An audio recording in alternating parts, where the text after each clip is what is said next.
Good evening, welcome back to another episode of Northern Hockey Shack Sports Talk. To my left is Ryder Langthorne, Aidan Weiss, host, Brevin Gervais, and our special guest tonight, he was actually my coach in Bantam, provincial champ, Mirsad Mujcin. So, let's get into things right here. So, you grew up in Yellowknife, and just tell us a little bit about what that was like. Well, my parents, they immigrated all the way to Yellowknife. I never understood why. From Bosnia, what was then Yugoslavia, and so my first language wasn't English. I think they tried to fail me in kindergarten. It would have been probably the first ever. And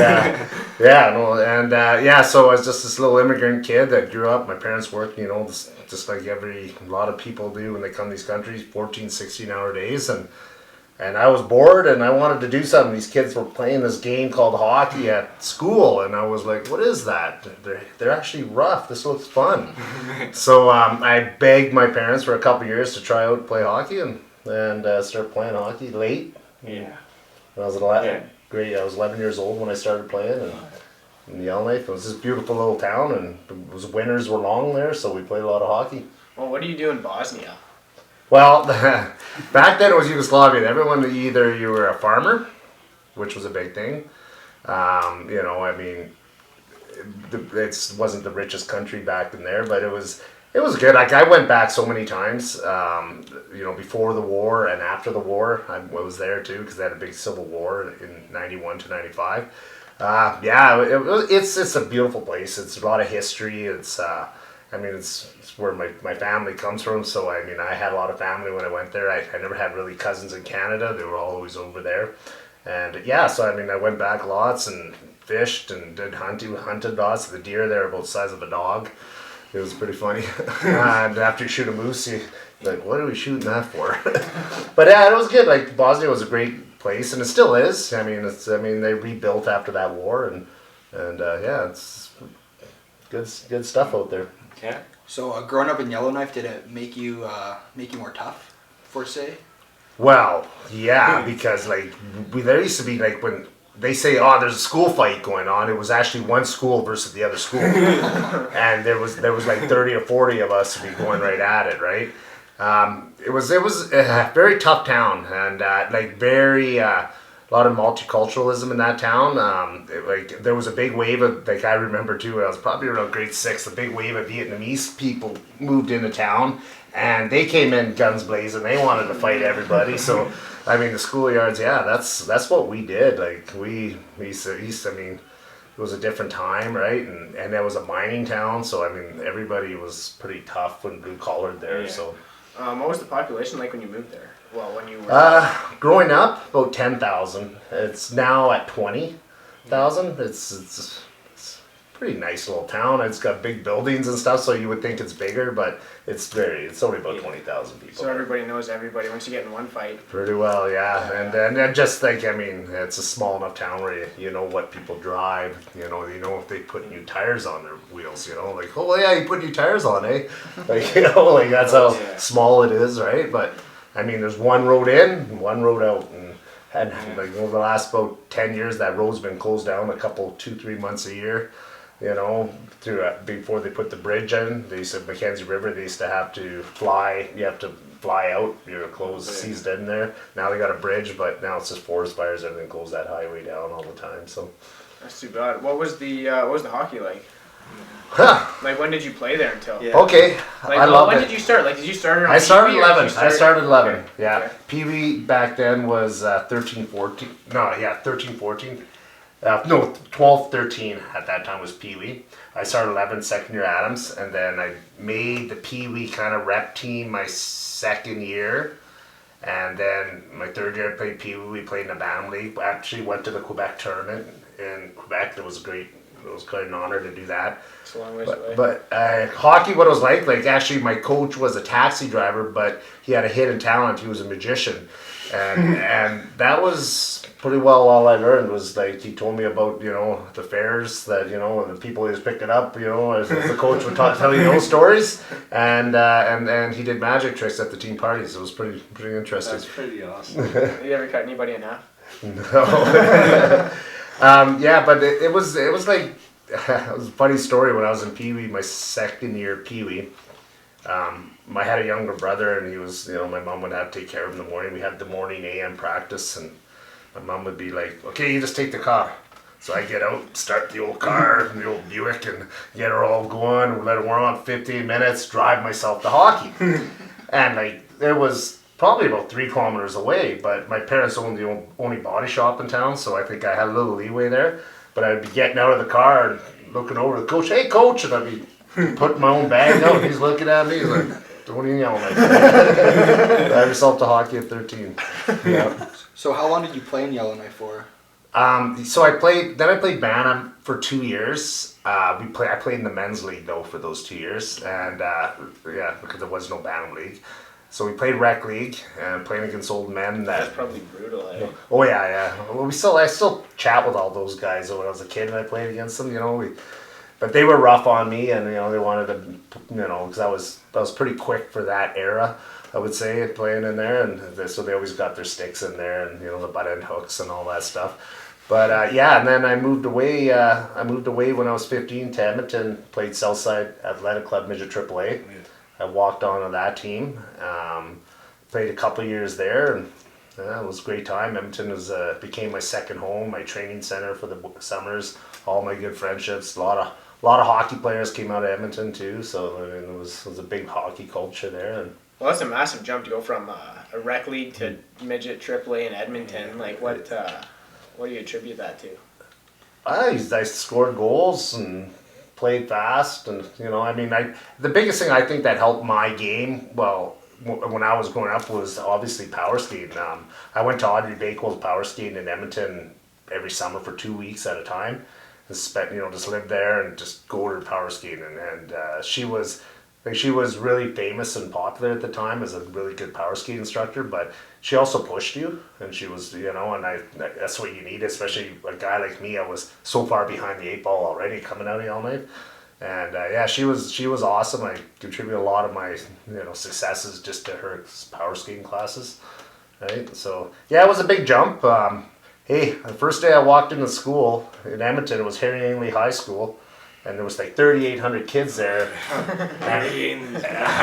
I walked in, and all I had was a green Hartford Whalers jersey on, tightest blue jeans, and high tops with the tongues hanging out.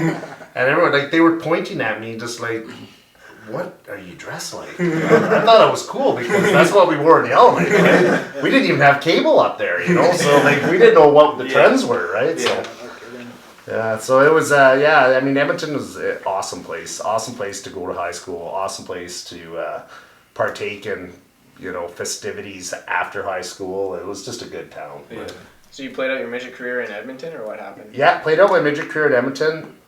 I had nothing on the go. I had tier 2, like Fort Saskatchewan, St. Albert Saints at the time, and they all wanted me to come play there. But I was like, I wanted to play in the Western League. It was kind of a thing I wanted, but unfortunately nobody wanted me. So I was kind of like, holy, how am I going to do this? So I was playing ball hockey in the summer there, and this guy, he knew a scout with Tri-Cities, and they were talking a lot. And he said, "Hey, just get there, just go to camp. They'll let you try out." And that's all it was. So I drove down and pulled into the arena in a Soyuz, and Glenn Chico Resch was the coach. Ron Toigo, who owns the Giants, was the owner. He just bought the team.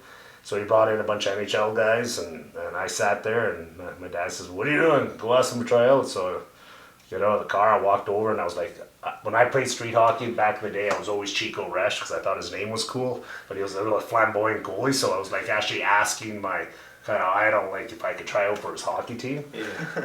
And he looked over at me and goes, "Where are you from?" I said, "Well, I'm from Yellowknife." He goes, "Did you ever play hockey?" And I said, "Oh yeah, I played a little bit of Midget AAA, and I was just nervous. Midget AAA in Edmonton." He goes, "Well, come see me in a couple hours when we get set up, and we'll get you enrolled in." And everything just went from there. Then it snowballed into a bunch of games in the Western League, and good times, right, and good memories. So, well, what was the move to Tri-City like from Edmonton and Yellowknife? Was it different? Yeah, well, way different. Like, it was a culture shock, right? Like, I mean, people wear their shoes in the houses out there. Oh, yeah. Little things like that. I mean, it was. you see, I think the hockey, the biggest thing I looked always, and what probably drove me to get to the next level was the seek for adventure, right? To get into new places. Seeing that part of the world and meeting people and that. And like when I went into Tri-Cities, I just absorbed it all, and I had great billets. Still talk to them these days, and they were awesome. They had a big swimming pool, huge hot tub. They had everything, and so I could have the parties and stuff. And wish we had many parties, probably way too many. But it was great, And I mean, it was a bit of a country club in Tri-Cities. I'm not gonna lie, but it was also. You were a fan favorite. They held you up in the pedestal, and it was like we had a booster club, and I was getting like TVs, like stereo systems from them, and I was like, I can't fit that in my car when I go home, But Tri-Cities was a great move, and I enjoyed that place, and I still have a lot of friends there that I associate with. A lot of ex-teammates, we talk about Tri-Cities as our best days, like guys that even played in the NHL and stuff. We just sit there and they always remember back playing in Tri-Cities, right? Yeah. A lot of teammates married girls from there and etc. Right? So that's crazy. Did you guys ever get in trouble for the parties that you threw there? Like playing in the WHL, you got a bigger weight on your shoulders. Yeah, but it was a different time, right? Like I think it was a little more accepting. Like I remember one year, like it was crazy. We had a New Year's game against Spokane where we won, and we had a party at the rink from like midnight on. And we had like people, girls, and everybody come in. And we had a big pile of booze in the middle of the dressing room, and we partied the whole rink till 6 a.m. Right? That's awesome, yeah. So they wouldn't do that now. It's a totally different world, and I wouldn't expect my kids to do it or kids I coach. But yeah, it was a different time, and this evolution of the game's also evoluted, and the evolution of the players' responsibilities have changed a lot. So yeah. So when you went to Tri-City, like, were you always a fighter? Because you had 300 penalty minutes in Tri-City. So like, was it kind of just like you made the dub and then you just like found your role, or? Yeah.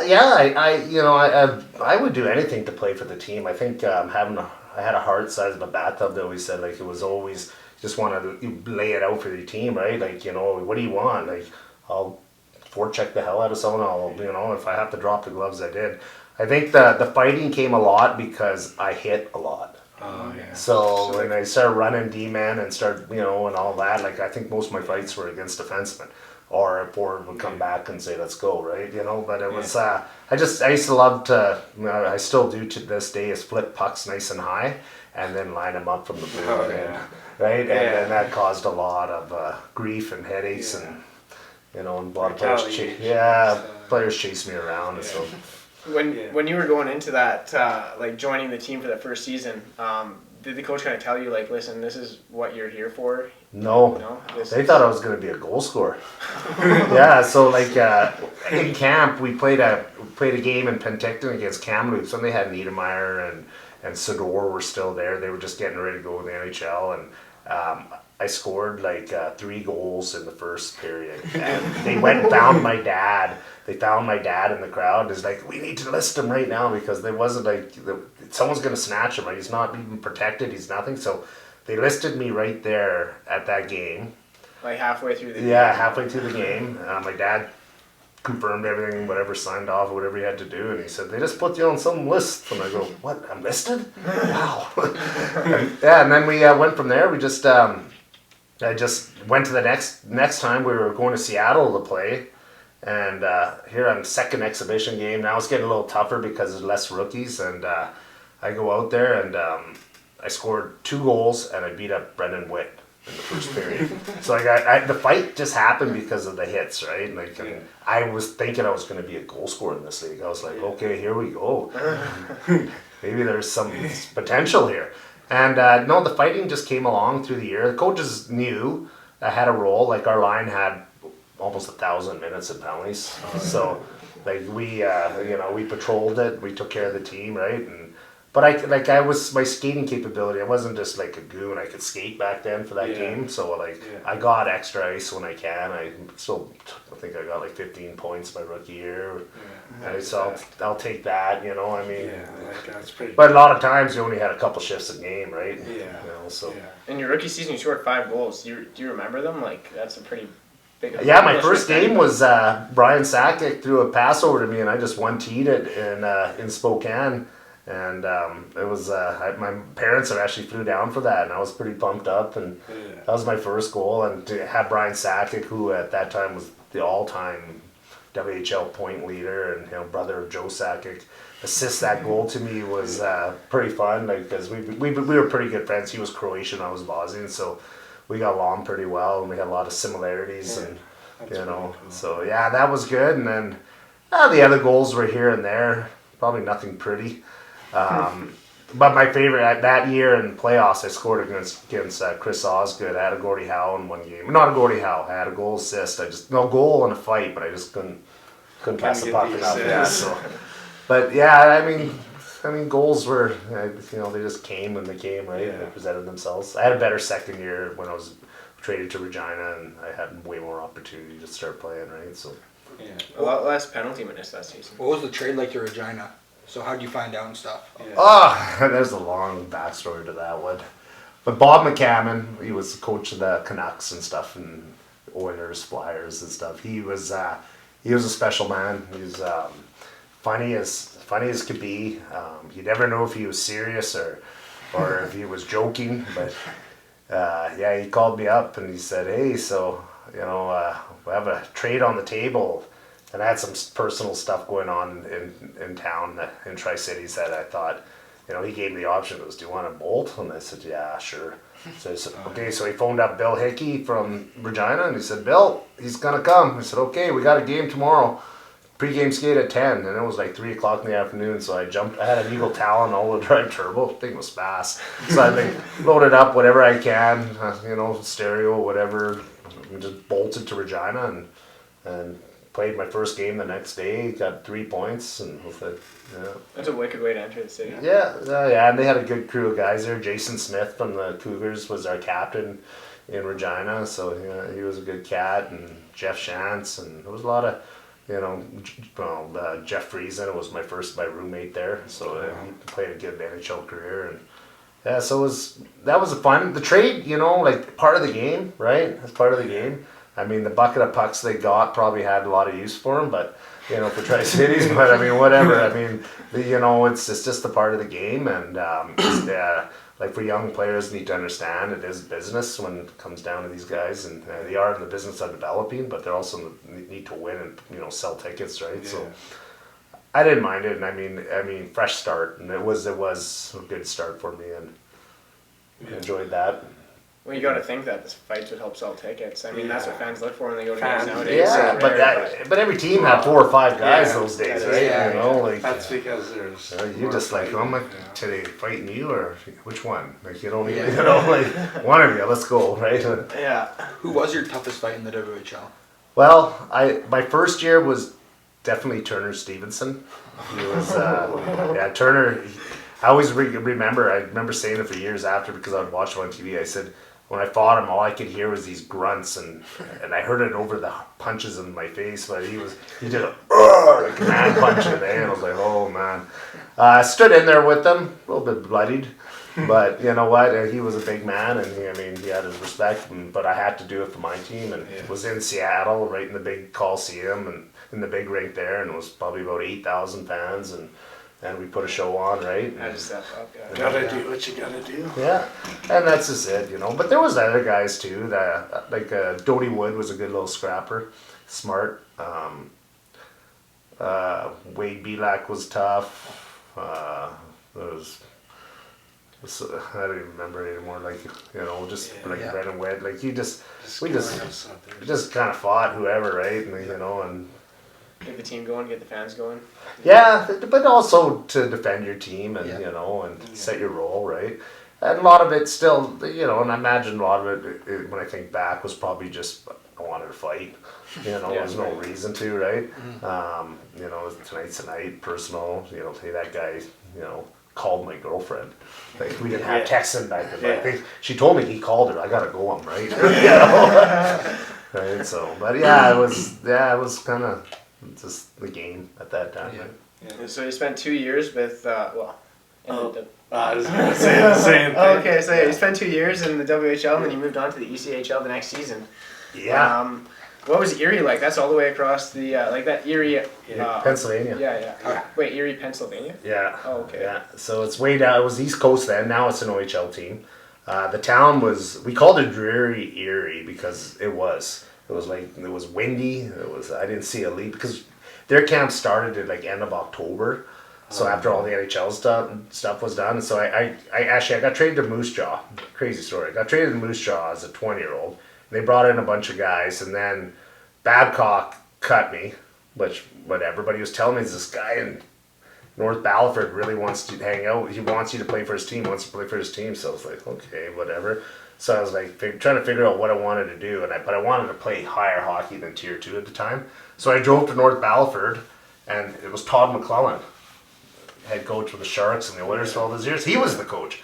So I was in there and I was skating with the team for a week. I had a billet and I was like, all right.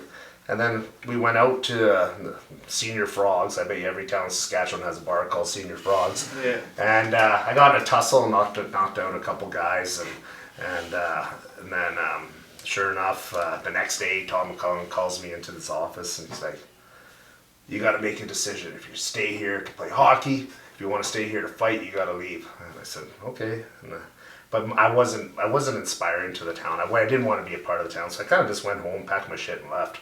Right? And I said I'm gonna go play somewhere else. I wanted to play, in the East Coast or whatever it was, right? So I went to play in Sherwood Park just for about 8 games, just to keep fresh before the season. And they wanted to hold my rights and stuff, so I went there and I was lighting it up. I was scoring a bunch of goals, but I said I'm going to Erie and to try out. Bought a plane ticket there and return plane ticket, but I lucky to stay there for a while. And yeah, I was 19 years old in that league, and there was like 25-year-old men and throwing gloves with them, and it was a fun time. It was a hell of a league to play in. Yeah. Was there a big jump from WHL to East Coast? Yeah, it was like definitely like stronger, faster, and but it was like more. The professional side was a step up than junior.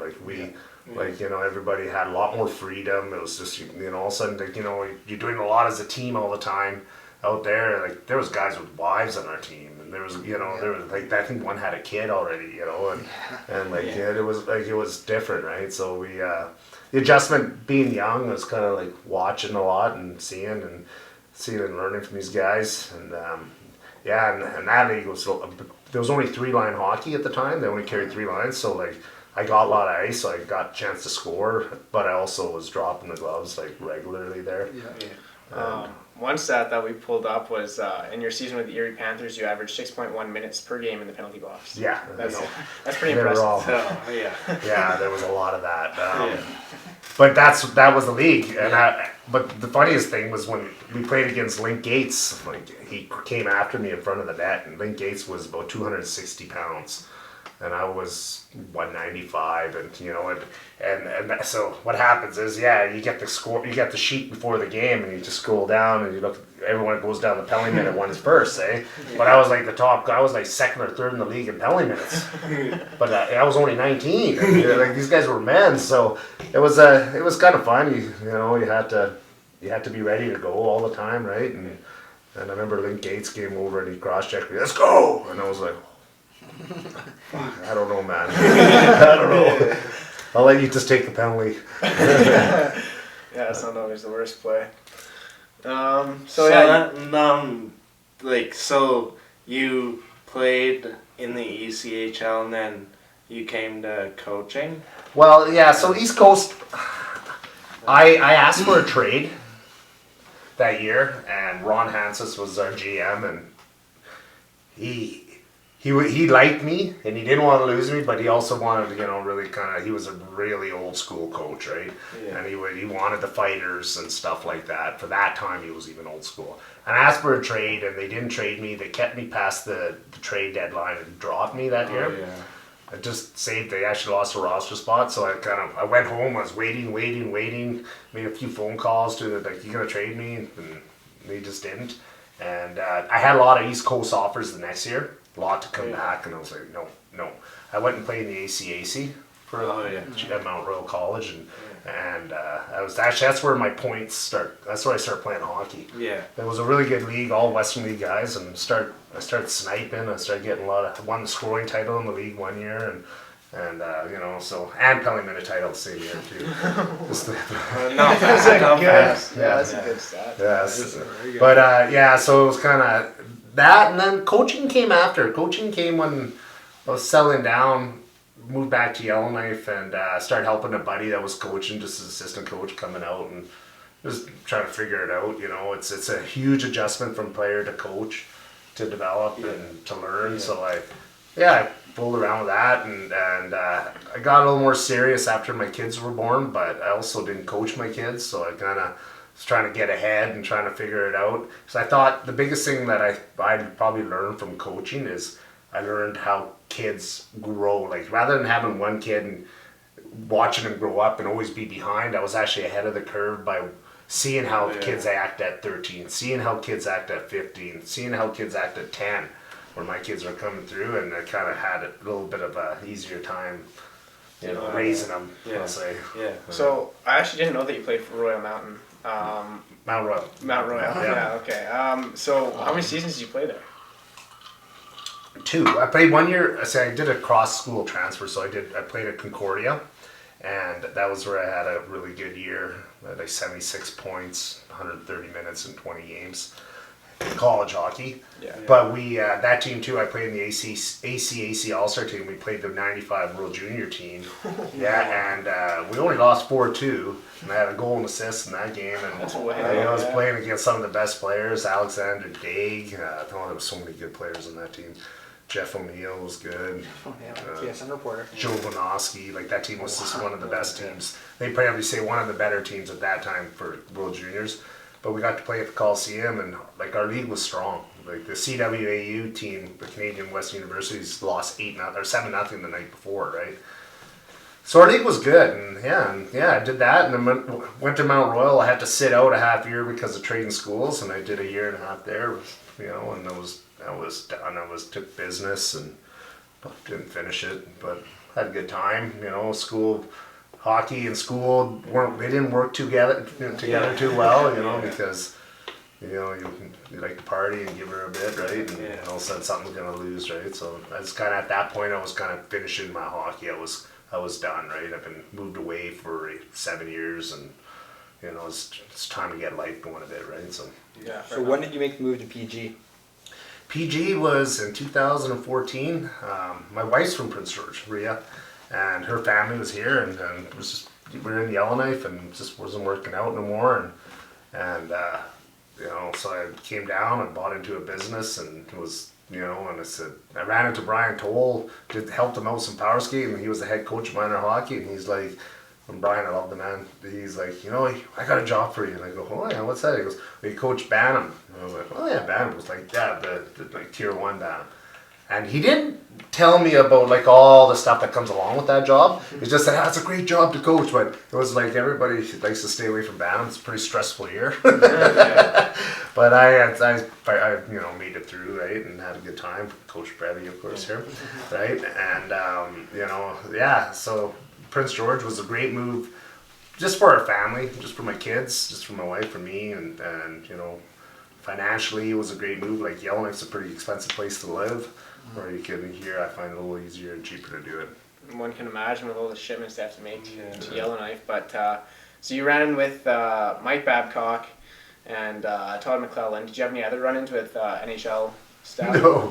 The coaches? No. I was good with them all. Do you look back at that and think, like, that's so cool that I played for Mike Babcock, Todd McClellan? Like, yeah, well, it was still, like, it was just camp stuff still, but it was, like, interesting to sit and and like reflect on that more now. I would probably say like that, to reflect back and say, hey, but that was them trying to make it too, right? And that's everyone pushing through, right? And yeah, it's good, dude. It's good memories for sure. So with your knowledge about Mike Babcock, what do you think about him as the Leafs coach?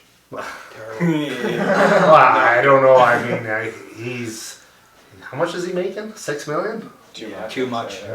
But you know what? He just don't, like, you got to just look at his track record. Yeah. as a coach. He's been around the game a long time. He's been around that NHL. He knows the rinks. He knows the systems. I mean, it's how much can they afford, right? And obviously Toronto has a lot of money, so they're going to pay him. So Yeah, fair enough. So you won the provincial championship last season with the, is it, I guess, Major Bantam? it would have been. It was Tier 1. They Bantam? called it the Tier 1 Oh, yeah. championships. Yeah. Yeah, so who is your favorite player to coach on that team?